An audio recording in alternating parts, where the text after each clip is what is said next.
Is this one of your favorite times of the year, Adam Selzer? This is a very busy time of the year for me. How are the ghost tours going? Oh, they've been doing really well. Yeah. They've been a lot of fun. Yeah, I've only had a couple of nights with too many obnoxious drunks to babysit. Yeah. So, and that's about all I can ask for. How does it compare to last year with your drunks that you babysat? I think last year was worse drunk-wise. A little bit, yeah. A lot of people a lot of people around this time of year, they get the ideas like, hey, it's about Halloween. I guess we all better go get really drunk and go on the ghost tour. And I think they're probably like the terror of the Santa Claus lines, too, Yeah. The terror of the egg hunts. Hey, it's Easter. We better get drunk and go hunt for eggs. Yeah, nobody does that. Nobody does that? No, I don't think so. Do they? Did you want to do that? I don't know. That didn't really occur to me before, but now I think it's a good idea. Do you guys stop? I know that one of the ghost tours stops at the Billy Goat. Do you guys do that stop?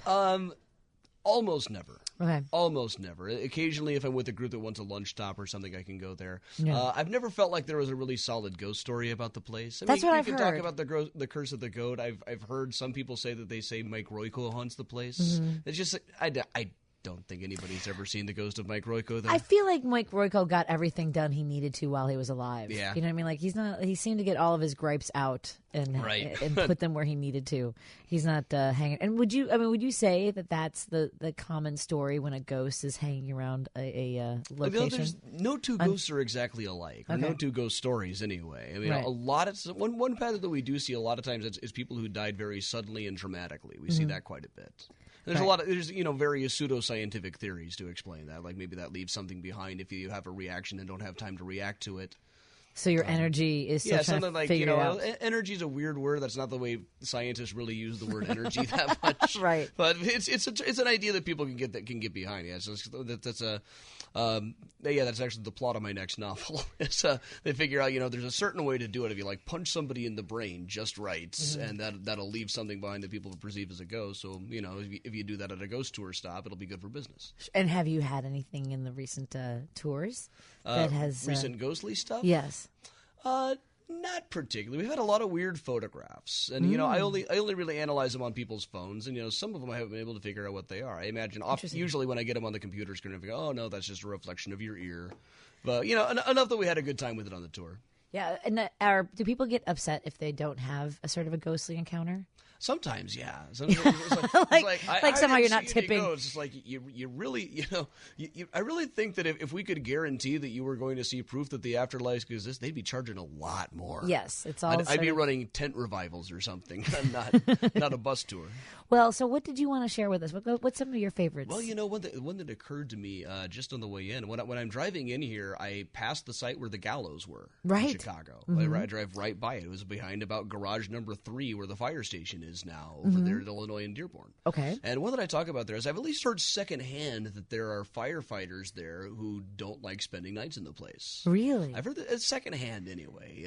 Most of the time when I try to talk to a firefighter, they're like, oh yeah, they don't bug me none. All right, Todd Tuchuk, are you listening tonight? Because Todd Tuchuk's one of our Chicago firefighters. I want to know if he knows anything about that firehouse. Yeah. Is it Illinois and Dearborn? Or Illinois and Dearborn, yeah. I'm trying to place that. Are you sure it's on Illinois? I think that's okay. If you say so. Yeah, Illinois and Dearborn. Okay. It's right behind the old courthouse building, which is on Hubbard. Says where the gallows are, so there are firefighters. It's where they were, yeah. And, well, there were stories about it. Certainly when the old prison was there were all kinds of stories about that place being haunted. There were newspaper articles about it. One thing that I've heard, secondhand, is they hear a guy singing in there. And there was a guy who sang on the scaffold right before they hanged him, too. Singing is always creepy. It's such a good story, too. It's this guy, Carl Wanderer. Can you think of a better name for a ghost in the world than Carl Wanderer? Carl Wanderer. Yeah, he came up to a drifter one day and said, hey, buddy, you got to help me out. I'm in the doghouse with my wife. She's about to have a baby. He doesn't think I'm good enough to be a dad, so here's what I'm thinking. If you'll come up and pretend to mug us so I can punch you in the face and look like a hero, I'll give you $10. Okay. So Wanderer loans the guy a pistol. You can tell this story is going to end real well right away. Oh, no. I hope it wasn't even an unloaded pistol. No. Oh. Well, the next day, he and his wife are walking over the movies. The drifter jumps out from behind the bushes like they practice, says, all right, give me all your money. Wanderer pulls out another gun of his own, shoots the drifter to death. What? Then turns to the side and shoots his wife to death. Oh, he staged the whole thing. He planned to kill his wife and blame it on the drifter, who would be too dead to argue with. Did he not want a baby, or was he having an affair? It depends a lot on who you ask. Some people said he was having an affair with a 16-year-old. Some say he was having an affair with an old army buddy, and some say he just didn't want to be a dad. Okay. So it kind of depends on which newspaper you were reading at the time. So how did they find out that he had staged the whole thing? The cops figured it out pretty quickly. They realized, hey, isn't it weird that you and the drifter had the same model of pistol and they're only a couple of serial numbers off? And then he got all flustered. Oh, well, they were both my guns. Did he buy them in a batch? I guess so. Idiot. Yeah, I bought them at the same time. And he's like, well, they were both mine, but the drifter took one away from me. And he's like, well, how come you brought two guns to the movies with you, Carl? How many people did you think you were going to have to shoot? Nowadays, you say that, the NRA'd be all over you or something. Right. But I can... As many as it takes, they would say. Mm-hmm. But I can just picture William H. Macy playing this guy. Sure. Somebody in a Coen Brothers movie. But, by and by, he was sentenced to be hanged. There's a lot. He never confessed? He did confess. Oh, he did? He did confess, and then he took back the confession. They tried to get him off on insanity. It went back and forth for a long time. By and by, he was sentenced to be hanged. Now, by then, public executions had been illegal in Illinois for like 70 years. They didn't still let you show up at a picnic lunch anymore. Oh. We only did that in Chicago 3 or 4 times. Okay. But when they brought you out to be hanged, they did expect you to put on a good show for the newspaper reporters. Everybody had to make a little speech about how nice the warden was. Oh. Or how what sorry would happen they to you were. if you didn't make a speech about how nice the warden was? Nothing really. Yeah. But they expected. They called Make it me. game on the gallows. Yeah, Okay, they expected you to go out there acting all tough and like it's no big deal. Okay. But Wanderer wouldn't do that. When they brought him out, he, as near as I can tell, he decided to torture everybody by making them sit there and listen while he sang one of those depressing, droning parlor songs from the 20s. Right. When, like, if you hear my prayer away up there, old pal, why don't you answer? That kind of crap. Right. And I can kind of imagine him like trying to get him to hurry up. And how good he was depended also on which paper you asked. Okay. Some people said they should have hanged him just for his voice. Some people said, no, he should have been a song plugger. Oh, dear. But those were his last words, and that's actually the ghost. People have said that on cold mornings you can still hear Carl Wanderer singing that song by the old where the fire station is now. Oh, creepy. Yeah. Oh, man. And if they hadn't heard it, how would they know how that song went? Oh, that's true. I mean, unless you were really into barbershop quartet music or something. So, 312-981-7200. We'll take your stories, too, if you have something ghostly going on. We've had callers who've told us stories about their homes. Yeah. There was one woman in Edison Park who she bought this home, and there was something that the previous owner had been looking for a long time, and then sort of like she was able to unearth it for them, and then the ghost stopped hanging around the house. It was very cool. 312-981-7200. More ghost stories from our very good friend of the show, Adam Selzer. More after this. They did the Monster Mash. The Monster Mash. It was a graveyard smash. They did the mash. It caught on in a flash. They did the mash. They did the Monster Mash. The zombies were heavy. I love Halloween. We're live in the Allstate Showcase studio. We're kicking off Halloween week. Maybe we should just do that. Maybe I should see if we can get a Halloween guest every night. I know Adam Selzer will be back on Thursday night. Is that correct? Sure. And so I'll have to figure out what to do for tomorrow. And when are you off, Craig? I'm off Wednesday, Thursday, Friday, and Monday. How are you feeling so far about your adventure in surgical? Yeah. Well, today I'll tell the listeners I had an endoscopy and endoscopy. That's the word I'm looking for. Uh-huh. And so they do sedate you for that. They do put you under. How you feeling? Well, I was asleep until about 8:30 today. So that was kind of nice. At home or still at the hospital? So I was at the hospital till 5. Betty started her new job, so I had to wait a little bit to get picked up from the hospital, but that was fine. They were really nice with me, and like I said, I fell asleep. And then she got me there. I stayed up enough in the car to get home, and then immediately out until 8:30. Yeah. You didn't cry, did you, when you woke up? No, I had no idea. It's funny. I looked at my phone. I texted Betty 4 individual times saying the procedure was over because I guess I kept forgetting I had texted her. You're in and Twilight. The first one actually is gibberish. The first one says, I didn't. Yeah. And that's it. So I guess I tried to text her right away, but they had to keep convincing me this procedure already happened. I was like, this didn't happen yet. I'm still in the demanding them. No, do it again. You didn't do anything. How come we're doing this the week of your birthday? I already had Friday off, and right. So we were taking days off after going to a doctor that said that I should get it done sooner rather than later. I thought it would be better now than later. All right. What, Patty? You don't celebrate your birthdays with medical procedures? You don't do medical week the week of your birthday? Medical week, because this is a big week for you. You love Halloween. I do. I love Halloween. Well, and Saturday I will be 3 days removed from my hernia surgery. So hopefully yes. I can at least sit and give candy to children. just at the door open and throw it at them so Yeah. Just take it. You show him your scar. Well, yeah, like I said, I have a costume already. I'm a medical patient. Medical patient. I like it. See if you can take home your hospital gown. That'll be good. We are talking about some hauntings, and perhaps throughout the week we'll talk to some more guests about ghost stories. Tonight we have Adam Selzer, who was just sharing a story about the gallows down here at Illinois and Dearborn. Brian says he's had some experience with a haunting. Hey, Brian, how are you doing? I'm doing good. How are you guys? Very well, thank you. What's your story about a haunting? All right. When I got out of the service in the 80s, I was working at an animal hospital at Addison and Elston, called Bone Animal Hospital. Okay. And I eventually got a apartment above the clinic, and I'd work late nights and stuff like that.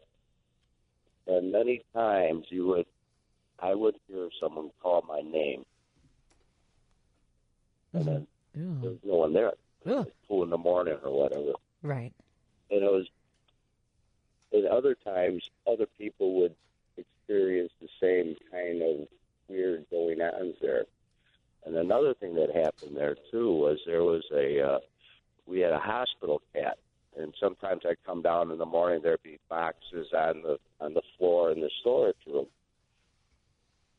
One time the hospital cat was in a cage. He was feeling well. I don't remember why, but that next morning I come down and there were boxes all over the floor of the storage room, and the cat was in a cage. Oh, and, weird. It was very weird. When other people were reporting that they had heard things too, was their name always being called as well? Not by name, but they would hear like a noise. It was a pretty big hospital, and there were actually 3 separate buildings. And I guess back, I don't know, in the turn of the century, there was a horse barn or something, and there was supposed to be been a fire or something. Mm-hmm. I don't know. Interesting. Yeah, there's quite a bit of history to it. When you were working there, was that something that made you kind of hesitant to go into work, or did it become sort of routine? Oh no, I think that stuff is cool. Yeah, me too. In fact, then years later, I started killing bugs for a pest control company. Oh, and I used to go into what turned out to be Oprah Winfrey Studios.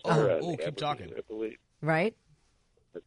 Hello? Yeah, Harpo. Adam got very excited because it's a legendarily haunted place, but it's you can only pick up so many first-hand accounts of these things. Yes, go ahead. Tell us about your experiences. Now listen to this. I used to go in there like at 2 in the morning. The guy would let me in. It was before the studios. It was they did commercials and photo shoots and things like that. Mm-hmm. And there used to be rats. There was vaulted sidewalks where underneath the sidewalks there was just dirt. I'd have to go through and, kill the rats or, try to kill them, whatever. Mm-hmm. And then I would go along the exterior perimeter wall on the inside between these big drops of whatever they were shooting on the other side. But anyhow, I was in there one night. It was a hot August night, and I'm going between these walls and the exterior wall, and I get to this back corner, and it was chilly cold, and there was this huge aroma of lavender or flowers. I don't know too much about flowers, but this real strong smell of flowers. And I just thought they maybe had something going on, like a shoot, behind this big plywood wall or whatever. But then some years later, I heard on this station that Steve and Johnny used to have this guy Crow on. Yeah, Richard Crow. And Richard Crow, yeah. And he told about, that's when I got shivers. This was some years later. I was in this building, and I experienced that aura, that haunting or whatever the heck. And at the time, I didn't think nothing of it. But a few years later, it hit me like, geez, I was in that place, and there was something goofy going on there. Yep. And I think Adam will tell us a little bit about the whole background of that. Brian, thank you so much for joining us. Have a good night, and keep us up to date on any other hauntings you come across. Okay. Thank you. Right. Yeah, cool. Be safe. Bye. Yeah, right. That was a morgue after the Eastland disaster 100 years ago this past July. It was a thing they had badly oversold this steamship, the Eastland. They had just figured out, hey, we got enough lifeboats for 2,500 people. I guess that means we're going to raise our capacity from 2,200 to 2,500. And really, 2,200 was really pushing it on that ship anyway. Sure. And so first day they had a chance to try it out. The entire ship tipped over in the river not far from where we are. Agreed upon figure is 844 people were killed. Wow. The bodies... Were they able to recover all the bodies? Because I would imagine... They think they were. Okay. Yeah, they thought they were. They immediately set down some nets further down in the river. A few of them got a few blocks away. Oh. But, yeah. Wow. Once they were mostly brought first to the Reed Murdoch building to be embalmed, and from there they were taken to the 2nd Regiment Armory, which is now Harpo Studios. Mm-hmm. It's interesting that he mentions the lavender smell too, or the lilac smell, because one of the ghosts I think Richard Crowe used to talk about was one they called the Gray Lady, a woman in a gray dress who had said to be seen floating down the hallway, leaving behind a scent of lavender perfume. Mm-hmm. Wow. But that's I like to call her the Phantom of the Oprah sometimes. It's one of those ones though. Usually when I talk to people from Harpo Studios, it's one of those ghosts that every ghost hunter knows about, but nobody at Harpo Studios ever did. What I usually hear from people there is there was always one bathroom that they would keep locked, but they would hear the sound of a woman crying in the middle stall. Mm. And, yeah, there was also people would talk about they would go to, they would be working a late night. They'd go to the vending machines. They'd see a little girl running around. Oh, creepy. And, yeah. It's something I got to wonder sometimes. There's something biological about young girls that makes them more likely to turn into ghosts. Because everywhere I go, they got a ghostly little girl floating around. Or is it, it seems like it's little kids, too. Is there something about unfulfilled potential, right? Could be, I don't know. It's sort of like, cut short too soon sort of element, too. Because I know there's a hotel in Pennsylvania that had a comedy club. Like they would do comedy nights Fridays and Saturdays, and we got there, and it was actually it was a pretty big hotel that was empty. So Tim Harrison and I were comics we were the only two working together, and we felt like we were in The Shining. It was a very creepy place. But apparently a lot of comics. One night, this comic went down after they'd done the show. He was in bed, and he went downstairs and he goes, "Hey, can you let someone know that their child is running around the hotel? They came into my room and was pulling on my foot." And the woman at the front desk said, "I'm sorry, sir. There's nobody else staying in the hotel. Ooh. There's no children." So the other comic went to go look for him. I'm not staying here anymore either. So. Yeah. The next morning, the other comic went looking for him, and he went downstairs, and he's like, "Have you seen the other comic?" And she's like, "Yeah, he's sleeping in his car in the parking lot." So he'd gotten his pillow and his blanket. Yeah. Well, and went to sleep outside. I got a similar one. If you ask by one of Ursula Bielski, who I work with Chicago Hauntings, about the first time we did a ghost hunt at the Congress Hotel, she'll tell you I screamed like a little girl. Oh, I deny this. I wasn't even on the same floor when this happened.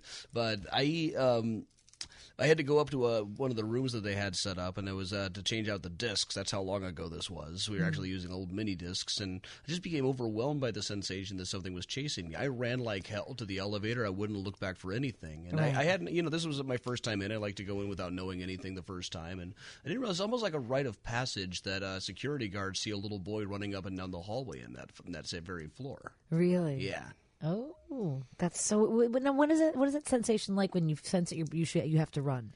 Because you don't see anything, you just feel it. I didn't really see anything. It's just like there's, it feels like there's something behind me. Right, because I've heard that before on a lot of different sort of tellings of it's a feeling that I actually it's not unusual for me to get it in a dark old hallway. Right, it's something I notice a lot. I talk to a lot of people who say when I'm downstairs and I have to go upstairs, I run like hell. Right, in the middle of the night, once I've turned out all the lights, I run like hell. I feel like when you're in a large open space, it feels like something else ought to be there. Okay, when you're in a big space all by yourself, and it's kind of a trick that your brain can play on you. Right. Yeah, and your brain sort of like my brain matrixes a lot. Like I fill in the gaps. So that's what we do is we fill in the gaps. Yeah. And it's a lot of times people show me their ghost pictures. It's like playing. If you look in the leaves, you can see an Indian chief, and it's like find the hidden pictures and highlights. Right. And also, I saw a unicorn in the clouds. Right. Esmeralda, have you ever sensed something? I think I've asked you before. Oh my gosh, no. I would know. I'd be in the corner in a fetal position if that happened to me. You're not the kind of person that seeks it out either. No, I do hope that when I do pass, I get to haunt someone. Oh, or many people. So you aspire to? Yeah, because that sounds awesome. Mm-hmm. I kind of like that. Torturing others. Mm-hmm. Craig, have you ever said? I know that you are a skeptic when it comes to these ghostly presences. No. I think that at times I've felt what could be the presence of God. But it was more directing me. It's weird to explain it. I think it's a difference from a ghost and the presence of God. This wasn't while you were on the narcotics today doing your endoscopy. It was right? all today. He was sitting right next to me. I was going to text you, don't go toward the light. Oh, thank you. That's nice of you. I decided not to do that. If you had done that right after I got out, I would have freaked out. I just looked at my messages, too. I was texting 3 different people. This is weird. I feel weird. Oh. I've always thought the go into the, telling a spirit to go into the light thing is kind of weird. Like, that didn't occur to them before. It's like, here I've been floating down this hallway. There's this big bright light with radiating love and peace. Better steer clear of that. Okay, now you say I should go into that? On the Jennifer Love Hewitt show, the Ghost Whisperer, most of the ghosts she would explain to them, "Do you remember seeing the light?" And they didn't go into it because they didn't feel like they were done. She helps them resolve a lot of unfinished business, and which is weird because like what if you're a ghost that doesn't go to that didn't die near her town, so you don't get the privilege of enjoying her special skills to help you cross over to the other side. Yeah. I talk to a lot of people who tell me how to cross them over. It's like if you show up, I just got a long rambling email. There's this audio recording that I got down in the basement of the Englewood post office where the H.H. Holmes murder castle was. And it's just a weird voice. I don't make any grand claims about it, but somebody's like, this is clearly the spirit who is trapped between worlds and you need to go back there and help her cross over, like if you burn sage or something. It's like, apparently if you show up with the right blend of herbs and spices. Yes. Okay, hold on. Are you staying or you take off? I can stay. Sure. We have Adam Selzer live in the Allstate Showcase studio. We are talking ghost stories, and we'd love to have you join us if you have any experiences. And if you're skeptical, we take all sides of this conversation. 312-981-7200. That's 312-981-7200. This is Chicago's very own 720 WGN Chicago. And I'm going right to the news, right, Craig? I can't remember. I know you told me.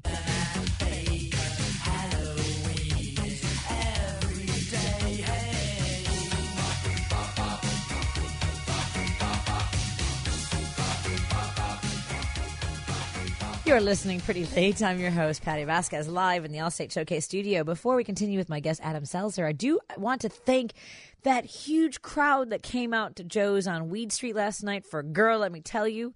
It was a great turnout for breast cancer awareness, and we raised funds for Alas Wings, and a lot of women who were there who were survivors. Thank you so much to everybody all the guys. We had about, I want to say 30 guys in pink ties to show their support. All the comedians killed.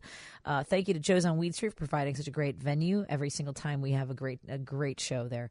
So really fun time. Are you familiar, Adam Selzer, with that area, Joe's on Weed Street over on Kingsbury? Yeah, I know about that general area. Is there any? Are there any hauntings in that particular area? Hauntings in that particular area. Joe's, it seems like the kind of place that's like.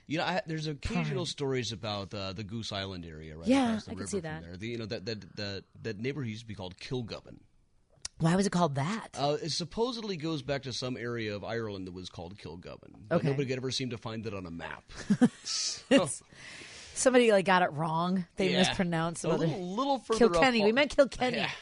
A little further up Halstead, I know there was a story in the 1890s. There was a tavern that nobody ever could get through a night's sleep on the second floor. They said if you fell asleep on the place in the middle of the night, you would wake up and there would be a spirit there with some sort of glowing fire in its hand. Oh. So, and apparently people tried it, and every single one of them saw this thing. And I got to wonder if it was the owner's wife or what. Right, get out. Get out. Yeah, but nobody ever won the bet. So. No. The Red Lion Pub that's no longer there had a lot of hauntings. There were a lot of stories about it. Getting a good historical story to back it was rather a challenge. Really? But now that it's in a new location, they say that the spirits have just moved over. Really? That's a little hinky. It makes me doubt the whole thing to begin with. Oh, they're still trying to lay claim? On the other hand, if you can come back from the dead, you ought to be able to walk down the block, too. So. Right, I guess so. And apparently the ghost wants a pint. Sure. Well, if you're going to haunt someplace. Yes. So tell us about some of the stops on the tour that you do. And how do people get information about taking that tour? Oh, there's any number of tours out there. I work for Chicago Hauntings. That's one. You can go to chicagohauntings.com. Or also I've been doing some lately for a company called Atlas Obscura. Oh. Atlas Obscura is a company that encourages people to find out, weird and hidden places around their cities, including Chicago. Mm-hmm. I just did a tour for them a couple of weeks ago. It was called Grave Robbing 101. And we went around. Wait, that sounds like a class that you take. It was a little of both. It was okay. Relics of the old city cemetery, which is now Lincoln Park, and there's all these stories about grave robbing in there. Okay. It was a major problem in the city back in those days. So I taught them, tricks of the trade and everything you need to know to launch your career as a 19th century body snatcher the Atom way. Well, yes, you have sort of taken some things from different locations, have you not? Nothing that can be proven. Okay, never mind. Yeah, was that off the air? I can't remember now. Yeah, not too many. I don't have too many relics. I'm not a relic hunter. So if people go to it's atlasobscura.com. Atlasobscura.com. My next tour for them is going to be on November 7th. This is called The Darker Side of Little Italy. Okay. There's one stretch of Taylor Street, and it's not really a part of my regular tour route, but there's one stretch of Taylor Street. It's not even necessarily ghost things, but it's just story after story after story. Okay. There's a story. There used to be a convent there in the Taylor and Racine 120 years ago, and they eventually moved the facilities elsewhere. But it was they had the last private cemetery in the city. They were cloistered nuns who operated out of there. When they eventually moved it, some of the nuns hadn't been off of the block in 40 years. Okay, they had never just gone, and he had never ventured off the block. No, they were cloistered. They stayed in the convent. They stayed. I like how Adam's like, I'm going to say cloistered again to remind you. I know. Yeah, I just like to use that word. It's not one that comes up in my everyday life that often. I just learned that word for this story. I think not permitted to leave. Yeah, not permitted to leave for something as frivolous as like a funeral. So when one of the nuns died, they were just buried out back and had their own little private cemetery. And according to a couple of different papers, when they dug them up in 1907 to move them up to Calvary Cemetery, 2 of them had turned to stone. What? And it doesn't mean they were well preserved. They looked like they were made out of marble and were reported to weigh about 1,000 pounds each. What? And there's various scientific explanations for how this can happen. The most common is called adipoker, which is you kind of turn it into cheese. They usually call it grave wax, but that'd be a lot of grave wax. Yeah, no kidding. Yeah, yeah. Quite a bit. And the next year when they were turning the old convent into a Jewish facility, and a rumor went around that the nuns were mad about this and were now haunting the place. Oh, because it had changed religions? Because it was changing religions, yeah. And, it's more the anti-Semitism of the crowds or the reporters than the actual nuns. I can't blame the nuns for this. They were. Right. Being an early 20th century ghost hunt, something you notice a lot in early 20th century ghost hunts, they didn't bring cameras. They brought guns. Okay. And a couple of the windows got shot out by people who thought that they were seeing the ghostly nuns walking back and forth. And I'm not Catholic. I don't think I could take a shot at a nun. Unless she was already dead. Unless they're with the Winchester brothers. I think the Winchester brothers use salt. Yes, rock salt. Rock they salt. Hate that. Herbs and spices. Craig, that's a show that I haven't watched in a long time, but I still owe my Jensen Ackles. People bring fries. Yes. We started out at the McDonald's for the tour. People show up with the fries like, no, I need the ghost to stick around. Don't bring any food with too much sodium. Oh, yeah, exactly. Don't want to scare them away. Yeah. Okay? So I'm looking at the atlasobscura.com site. The Secret Libraries of Chicago. Are you doing any of these? I'm not doing that one. No, that sounds really cool though. We have the Chicago Temple. Mm-hmm. Let's see what else there is. The most accessible relics of Chicago, I'm guessing, are on this building, by the way. Well, I'm sure. Yeah, and the Tribune Tower has all sorts of relics of other buildings built into the facade. It's kind of strange, isn't it? Yeah, it's weird, but it's also really cool to point out to people. It is. It's beautiful. But they have, Oakwoods Cemetery. I'm not familiar with that one. That one's actually not in Chicago. That's where's that? I want to say that one's in maybe New York. Oh, no, Oakwood Cemetery. That Oakwoods. Is Chicago. Yeah, I just had a group there yesterday, actually. It was a POW for Confederate soldiers. Sort of. What do you mean, sort of? Was it a torture location? Initially, they were held at a place called Camp Douglas, which is like 10 blocks south of McCormick Center. About 5,000 of them died. Most of them were buried where the Lincoln Park baseball fields are now. Okay. The city was supposed to spend a year moving all the bodies. They only actually worked on it for about a month. So it's entirely possible either that a lot of them just never got moved, or a lot of them the medical schools got there first. Oh, boy. We know in several cases the medical schools got there first. Ooh. Or possibly I think the undertaker in charge of burying them found it was cheaper to just toss them in the lake. Well, that is the strange thing about cemeteries, isn't it? Because this happens time and time again. Let's say, when O'Hare Airport was going to expand, they had to take into consideration the cemeteries that were nearby. And relocating, and sometimes I think that not as a thorough of a job is often done, right? And I think people have concerns about that. But what do you do in that situation, especially if it's been decades since the last family members were there? I think the procedure is they send it to the state archives. Okay. I think that they take control of that situation. But yeah, there's about 70 abandoned cemeteries that we know of in Chicago. 70 About 70 of them. Most of them were little family plots back in the olden days that gradually got absorbed into the city. At what point did it become illegal to have your own backyard cemetery? I'm hoping that... like 1870s or 1880s or so. The nuns in the 1890s still had permission from it. There's a couple of I've seen a couple of references to that in the press from the 1890s, but they... Around the time of the Great Chicago Fire, I think it stopped. Because I've always found it fascinating, sort of the way we revere the ones that we lose by putting them, having them in a cemetery, having a plot, whether you have a monument or a mausoleum.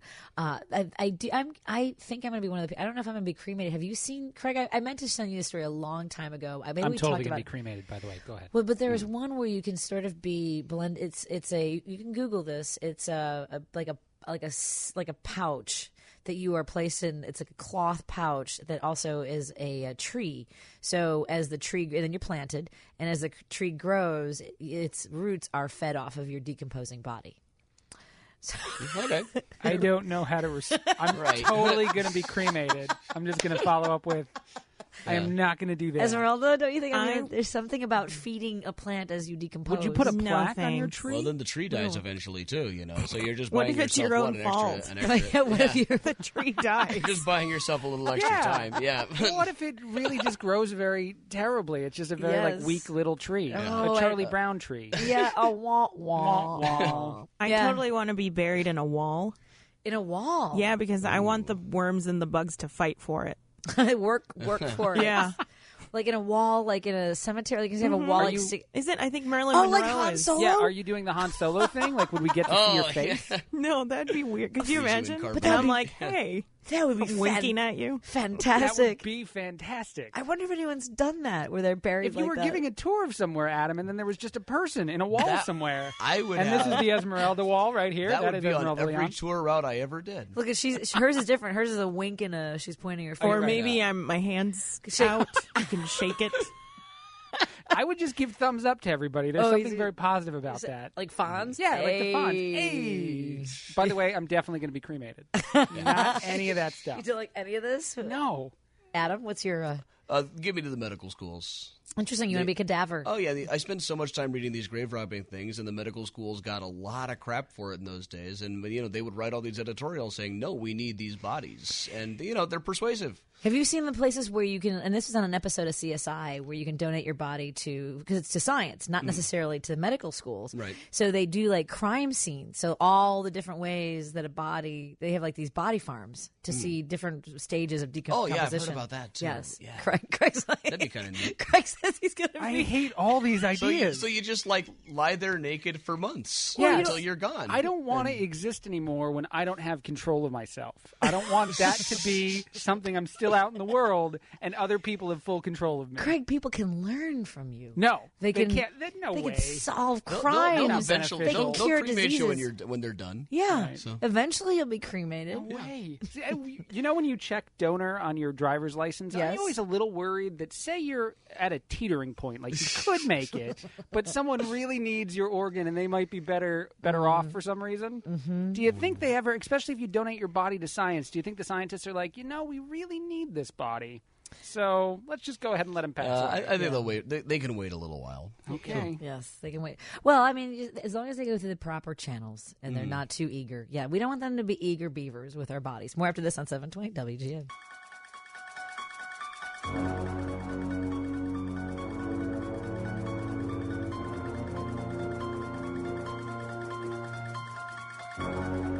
Such good music for a Halloween movie. And actually, the Halloween movie. We are live in the Allstate Showcase studio with Adam Selzer, who is he's regaling us with some ghostly stories and hauntings around the Chicagoland area. He's giving tours for Atlas Obscura and for Chicago Hauntings, and just privately. And privately. Oh, that sounds sometimes, a little, That's a little. It sounds more adult than it is. It's, and you also have several books. You have Play Me Backwards, which is available on Amazon.com. His website is adamselzer.com. And I was going to Google body farms because I think that, Craig, I'm going to, by the time we're done, I think by the time we're done with the show, I want to convince you to donate your body to science. I think that is going to be tough. I'm going to be honest with you. It's not going to be easy. No? Yeah. What would I could agree to it. I could agree to it. No, never mind. On your face tells me you just found the body farm. Here we go. This was easier. This goes easy for me now. Oh, you will never donate your body to the body farm. No. Don't do it, Esmeralda. Do not Google body farm. Don't do that. I've seen CSI. But this is. I mean, like immediately the images come up that are. Wow, I'm so glad I didn't have any chicken tonight, like barbecue chicken. Oh, right? no. That's not what. No, I did have barbecue chicken, so I'm don't just look at going this to look picture. over this picture here. Things. These 6 body farms help forensic anthropologists, and this is across the United States. These are important scientific endeavors that Absolutely. that apparently Craig will not be. That I will have no part of. None whatsoever. None. Nope. Yeah, this is pretty intense. So, and I wonder, now I would think that these kinds of places, it's got to be kind of, there's a point where scientists sort of have that separation between, what we talk about when it's hauntings and, Right. and, with a body that no longer is, Oh, sure. being used for its original purposes. I don't know how to describe it. What is your experience as far as like what some of the stories? Is there a part of the city that seems to have more stories about it? Like, are there located in the Chicago central area where the fire occurred to be more activity? Up to a point. There's always been so many more people around here, so there are plenty of stories around the loop. And also there are little isolated sections where I just noticed, like that section of Taylor Street where there's just one story after another. Not even necessarily ghost stuff, but there's also another stretch along Fullerton. I know of an awful lot of stories. And is there history behind that as well? Is it part of the fire? There's always history behind it. There's it's like random bits of history here and there, like a murder here, and a strange vampire story here, and Wait, vampire. We're not kidding this. now vampire story. Yeah. Now that I have a little more trouble with. About Paulina and Fullerton area. There was this guy Samuel Patton in the 1880s who was given seminars about vampires. He said he had been haunted by one personally ever since the Civil War. The point was he was trying to sell some kind of goop he had invented called Patton's clairvoyant varnish for glass. Okay. If anybody has an empty jar of this stuff someplace around, worth a lot of please money. put a picture of it online. I'm dying to see it. Also, he had a book called The Spirit World as It Is, which is basically ungoogleable now. And but after one of his seminars, he would tell people, like, look, I can see it right now. It's flying up and down Paulina streets. But after one of his seminars, a guy went missing. And his wife blamed it on the vampire. A guy named Klaus Larson was his name. And so there's a whole organized vampire hunt in what is now Lincoln Park trying to figure out where this guy was. Turned out he was on a bender the whole time. What? Yeah, he was off. He was just off on a bender. He reappeared at some yeah, point? He's like, oh, well, shucks, folks. Well, aren't vampires? Maybe I'm wrong about this. Aren't vampires a creation of the author that wrote Dracula? Or does it predate a that? lot of what we think about vampires now come from Bram Stoker and Dracula, but there were various legends that he was working from at the time. Okay. Legends of bloodsuckers? Bloodsuckers, and the word vampire was certainly used before too. And there were other stories similar to it. But if you go back to the old folklore and the old superstitions, it mixes up a lot. There's a lot of them. You think you're reading about vampires, but it's talking more like a werewolf. So. Yeah. Wow. Now the werewolves too. I was going to ask about that. Like, for me, I guess because I tend to believe more, and I not believe, but I am drawn more. Let's put it that way. I'm drawn more to hauntings. Right. And maybe it's because of the idea of energy can neither be created nor destroyed. Someone being Thermodynamics. right, Craig. I mean, rather than like someone being turned into a werewolf, and then like on a night like tonight, perhaps. Werewolfing out. It's just Yes. wolfing Right. out. That's those of us who Wolfing watch out. the Teen Wolf cartoon would call that particular bodily function. Wolfing So, out. Yeah, the wolfing out. Got it? Okay. Yeah. Good to know. Tonight I'll walk out to our cars together. Okay, cool. Yes. Good. I will also be escorted by security. I Yes. will make sure. Yeah. Well, they've got silver bullets, don't they? I think so. I think they do. Well, I get what you're saying, though. The idea that like your brain waves or something we could just pick up on that. That's what I always tell people. If people ask me, do you believe in ghosts? It's something our brains do, and you can interpret what I mean by that kind of any way you want to. Also, but for a person turning from a human to a wolf, Right. seems a little harder to swallow than people perceiving your brainwaves in a different way. Exactly. We have some callers. I'm curious to find out if it's going to be about the vampires, the werewolves, or the hauntings. Please tell me they got Patton's clairvoyant varnish for glass. Oh, maybe it's that one. 312-981-7200. The other thing I wanted to ask you about, Adam, and I'll ask our guests every night this week, and Esmeralda, are you dressing up for Halloween? Zombie Flanders, I think. Zombie Flanders. Yeah, That's a Zombie character Ned from Flanders. He showed up once in The Simpsons for about 5 seconds. There you, all right. And Esmeralda, I know you were a Bumblebee last year for. I was. I don't think so. I don't know what I'm doing yet. So Right. because you kind of just haven't really thought about it. We'll be here, by the way. Sadly. I'll be doing my show from 2 a.m. to 5 a.m. Matt Bubala will be in for me from 11 to 2 because I am at Zany's on Wells this week. And we are going to have Wiley and Carissa from Knife and Tine. Wiley will be, he's a sommelier, and he'll be helping us pair. This is going to be in honor of the wine diva, Christine Bloomer, who was a good friend of the Steve Cochran show and a good friend of mine who passed away several years ago. She used to do a segment where she would do wine pairings with Halloween candy. So Wiley will tell us what goes with our, maybe our Twix bars or our Snickers.